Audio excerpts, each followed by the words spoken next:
Ito simulan po natin dito sa, sa presidente ninyo. Aba, ito, nagsasalita na ngayon si Bongbong. Ito ang kanilang, gustong palabasin sa media na ito si Bongbong ay hindi adik.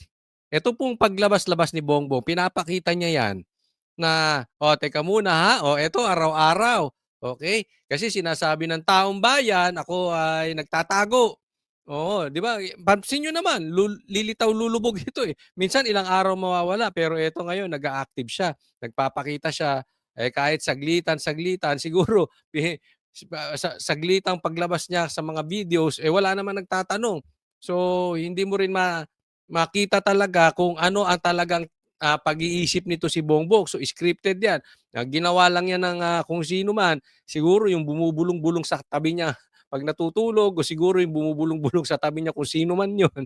Oh, ginawa lang niyang script para basahin lang niya. Hindi natin alam kung alam niya nga ang pinagsasabi niya. Dahil marami na po itong binanggit, parang wala talaga sa ano, katulad nung 'di ba, yung sa baril, diyan sa kay OJC wala daw pumasok. Oh, pero napakadami, 'di ba? Pipigilin niya lang yung sarili niya, siguro magsasalita siya para hindi magngiwi-ngiwi yung ano niya, para makita na, "Oh, teka muna, araw-araw kita niyo hindi nang umingiwi-ngiwi ipin ko, Oh, pero saglit lang 'yan, pipigilan niya 'yan, oh. Ang gusto natin sana humarap siya sa taong bayan or humarap siya sa media na yung media ay nakakapagtanong. Hindi yung puro si Claire at si puro Claire. Sinimulan lang po natin sa ganyan kasi nakikita natin kung paano binabago ni Bongbong Marcos yung optics, 'di ba? Napupunan niyo naman 'yan, eh. Ngayon, punang-puna napalaya na ang labas niya. Yaan po ang gustong palabasin ni Bongbong Marcos. May babalita ko po sa inyo na ang passport po ni Saldico ay kanselado na. Yan ang anunsyo ni Totoo naman kaya, kanselado na. Pangulong Bongbong Marcos kaugnay kay dating Congressman Zaldico, isa sa itinuturong sangkot sa anomalya sa mga flood control project at budget insertion. May pinag-utos din ng Pangulo. Kaya in-instructionan ko na ang Department of Foreign Affairs, pati ang PNP, na makipag-ugnayan sa ating mga embassy sa iba't ibang bansa para tiyakin na hindi maaring magtago itong ating hinahabol na magtago doon sa kanilang bansa at kung sakali man ay siya'y pupunta ron ay i-report sa atin para naman ay maibalik natin siya dito sa Pilipinas. Sa huling impormasyon ng DILG, nasa Portugal umano nagtatago si Ko na noong Hunyo pa umalis ng bansa para raw magpagamot bago pa umusad ang mga investigasyon ukol sa flood control projects. Pero nauna na ring ibinalita ni DILG Secretary John Vic Remulla na may dalawang passport na hawak si Ko. Bukod sa kanyang Philippine passport, ay mayroon din daw siyang Portuguese passport. Kaya ang tanong, mapapawi nga ba talaga si Ko sa bansa para mapanagot sa umano'y pagkakasala? Sa isang pahayag, sinabi ng abogado ni Ko na si Attorney Roy Ron. Ito muna, puntahan muna natin dito, okay? Ito si Saldico, meron na daw, na-cancel na daw yung passport. Okay? Pero, ang sabi naman ng DILG, sa pangunguna ito ni John Vic Remulla, meron din siyang Portuguese passport, hindi lang Philippine passport. So, ang gustong palabasin, again, let's always look, tingnan lagi natin, ano ang gustong palabasin na imahe ng gobyerno ni Bongbong Marcos. Ito po ay kitang-kita na po natin, hindi lang po ngayon, that they are always after the optics. Hindi naman sila para solusyonan ang problema dito sa pagnanakaw sa korupsyon dahil hindi naman hinahabol yung mga mastermind. Hindi naman para matapos ang problema natin sa mga addiction. 'Di ba? Hindi naman sila nagpapadrug test. So ang gusto lang nila ay mapaganda ang imahe nila. Pero tingnan mo kung anong pinapalabas nila ditong optics. Kinancel na namin yung passport mo, kailangan mapauwi ka na. Pero yung DILG, bawi. Parang laban, bawi. Laban, bawi. Good cop, bad cop. Good cop, bad cop. Ganun po ang ibig niya sabihin. 'Di ba? Ginawa na ni Bongbong Marcos ang dapat niyang gawin. Kinansela na ang passport. Pero meron pa palang isang passport. 'Di ba? Yan yung sinasabi natin. Dapat dati nyo nang ginawa. Bakit pinaalis nyo si Saldico? Yan nga sinasabi, si Saldico mismo nagsabi na siya ay pinaalis nung magpinsan. Nung nagsalita si Saldico laban sa kanila, doon lang pinuntirya yung passport. Hindi nakakuha na to ng ibang passport. At posible sila pa ang naglakad nun. Galing pa sa kanila. There is a possibility dahil inutusan nga umalis to si Saldico. So kaya alam nila na mayroong passport na iba bukod sa Philippine passport. Dito po makikita natin na hindi po talaga seryoso itong gobyerno ni Marcos bukod sa hindi lutasin itong nakawan sa Ghost Project ay hindi mapauwi si Saldico. Abangan ninyo itong sinasabi ko, hindi pauuwiin si Saldico. Hindi mapapauwi si Saldico. Lahat ng sasabihin ni Bongbong, lahat ng sasabihin ng Remulla Brothers, all optics. Para kunwari, meron silang ginagawa. Pero hindi nila mapapauwi to, hindi nila pauuwiin to dahil delikado sila pag umuwi to si Saldico dahil ipagtuturo sila. Naintindihan? Puro drama lang tong pinaggagawa nila. Balikan natin yon. Passport. Kaya ang tanong, mapapauwi nga ba talaga si Ko sa bansa para mapanagot sa umano'y pagkakasala? Sa isang pahayag, sinabi ng abogado ni Ko na si Attorney Roy Rondain na wala siyang natanggap na impormasyon kaugnay sa pagkansela ng pasaporte ng kliyente. Ang tanging natanggap pa lang daw niya ay ang mosyon ng ombudsman na inihain sa 5th Division ng Sandigan Bayan para kanselahin ang kanyang pasaporte. Ayan, so di talaga natin alam kasi sa dulo nito sasabihin na-cancela na talaga passport. Sa dulo nitong balita nito ng GMA, sinabi na na-cancela na yung passport. Pero dito, hindi daw na-cancel, wala daw silang natatanggap na na-cancel yung passport ni Saldico. Alam naman natin niya, medyo tong gobyerno natin, mahilig lang talaga magsalita. 'Di ba?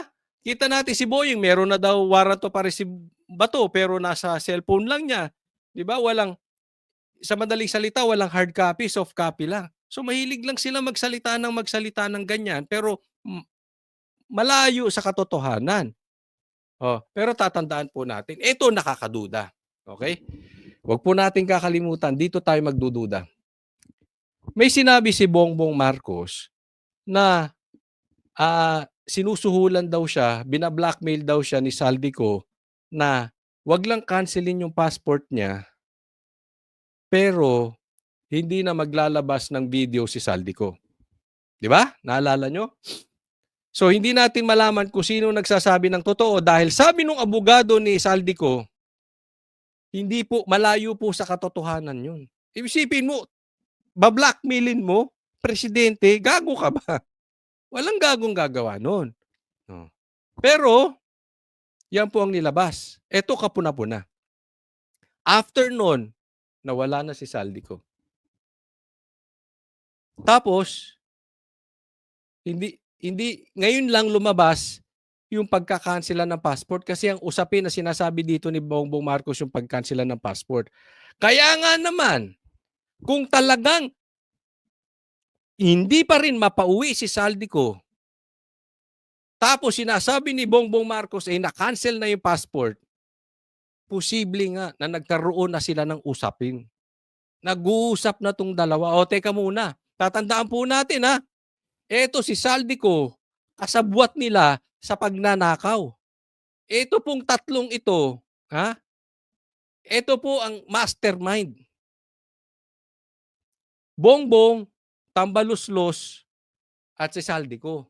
Ginipit lang si Saldico kaya nagsalita pero tatandaan natin galit kay Sara yan.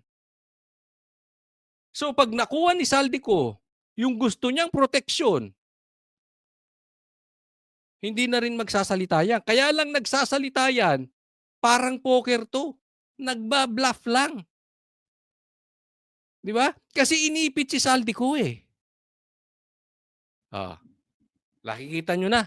So, kung hindi mapauwi to si Saldico at wala nang nilabas na videos, tumpak na yan. May usapin na yan dalawa.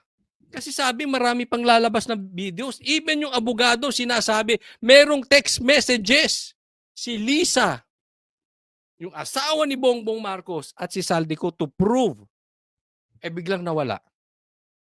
Kasi hindi natin alam kung maglalabas ng biglang pasabog ito sa Pasko para itong pag-uusapan ng pamilya. We really don't know. But andyan yung possibility. Nagkausap na si Bongbong Marcos at si Saldico. May 5 araw pa raw sila mula ngayon para magsumite ng kanilang oposisyon. Naniniwala rin si Attorney Rondain na hindi pa raw nakakapagpasyang 5th Division na kanselahin ito hanggat may oras pa siya para umapela. Bukod kay Ko, binanggit din ni Pangulong Marcos sa kanyang video message ang pagsuko ng contractor na si Sara Diskaya.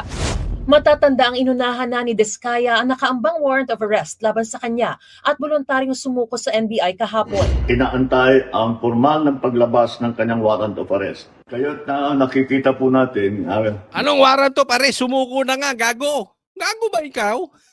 Ano to si Bongbong oh? maganda naman ng takbo ng proseso at yung ating mga hinihilaang na kasama dito sa ganitong klaseng sindikato ay haharap sa Kawawa rin tong Diskaya dahil ginawa itong fall guy eh. Ulitin natin, si Saldico, even yung talagang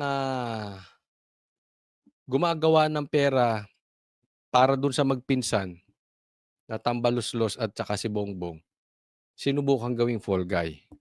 Diba? Para na mapagtakpan,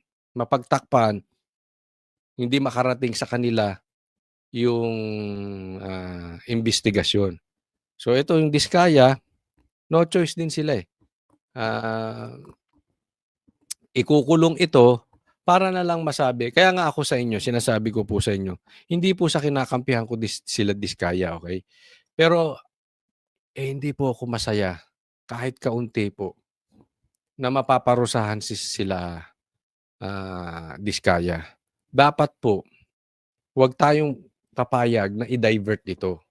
Itong usapin na ito, itong nakawan na ito, ay hindi po pwede na ligtas si Bongbong Marcos, si Martin Romualdez at si Saldico. Kung yung iba man, saka na pag-usapan. Pero kasi diversion yan eh. Pwede ba naman ang ikukulong mo yung mga yun? Yung iba, other than the three? Matutuwa ba kayo na iba ang makukulong? Pero itong tatlong nagpasasa na nagpapadeliver ng bilyon-bilyon kada buwan, ang saya ng buhay? Ano yan? Pinaikot ni Diskaya yung pera? Nang hindi kasabwat itong mga tatlong clowns na to? Itong si Tito Vic and Joey?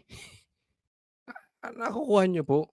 Bakit wag tayong papayag sa ganun? hustisya. Pangako pa ng Pangulo, Asahan po ninyo na patuloy pa rin ang ating investigasyon, patuloy pa rin ang ating pagpila ng mga kaso upang tiyakin na ang mga guilty dito sa ganitong klaseng iskandalo ay haharap sa batas at bukod dyan ay maibalik ang ninakaw na pera sa taong bayan. Kita mo to. Isa pa yan. Usaping mabaybalik ang nakaw sa taong bayan. Isang gago to si Bongbong Marcos. Kasi yung PhilHealth na nagkakahalaga ng 60 billion, bukod pa dun sa 30 billion na pinag-uusapan, na meron pang umaabot na 112 billion. Okay, dun muna tayo sa 60 billion na sinabi ng Korte Suprema ay ibalik. At sinabi na rin ito sa one of the speeches ni Bongbong Marcos na ibabalik. Hanggang ngayon, hindi pa rin nababalik. Sino naglipat doon? Di ba yung secretary mo? Tao mo yun sa executive na si Batman Recto? Nakuha niyo po? Hanggang ngayon hindi pa binabalik. Tapos planong ibalik galing sa 2026 budget. Sabi, niloloko talaga tayo na itong mga to. Mamaya pag-uusapan natin mabuti yun dahil hindi po pwede yan. Kaya sinasabi dito ni Bongbong Marcos na ito ay maibabalik. Napaka-ipokrito. Ha? Dapat kayo muna magbalik bago yung iba. Bago yung Diskaya, yes. Okay po yan, ibalik ng Diskaya kung sino man magbabalik. Pero teka muna. Kayo nagsasabing ibabalik hanggang ngayon hindi nyo pa na ibabalik. Para sa GMA Kami ang boses ng masa, hindi natatakot. Katotohanan lang, di kami nalulunod. Walang bahid ng sismis, lahat ay totoo. Kahit sino ka pa, pag mali ka babanatan ka. Walang pinipili kulay, wala kaming kinikilingan. Basta para sa bayan, kami lalaban. Pagdama palakpakan, pag mali banatan. Di matitinag, di matatakot, para sa bayan tuloy ang sigaw. Sa harap ng kamera, walang halong takot. Mga baluktot, lahat kayo'y tutumba. Ang hustisya at totoo,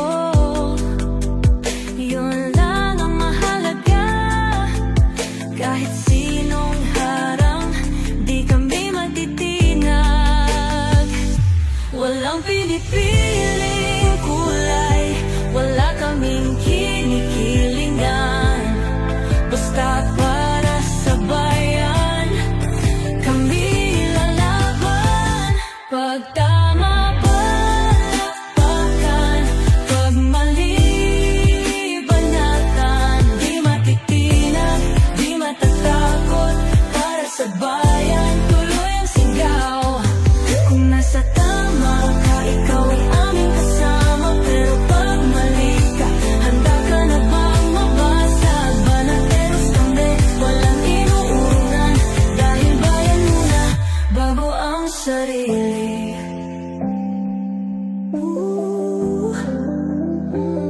Bago ang sarili.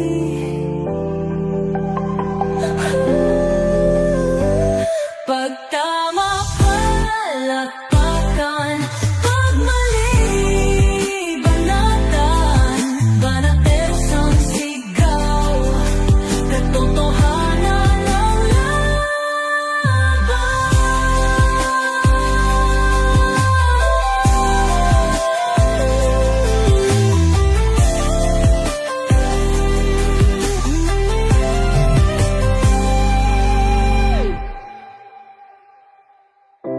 sa harap ng kamera, walang halong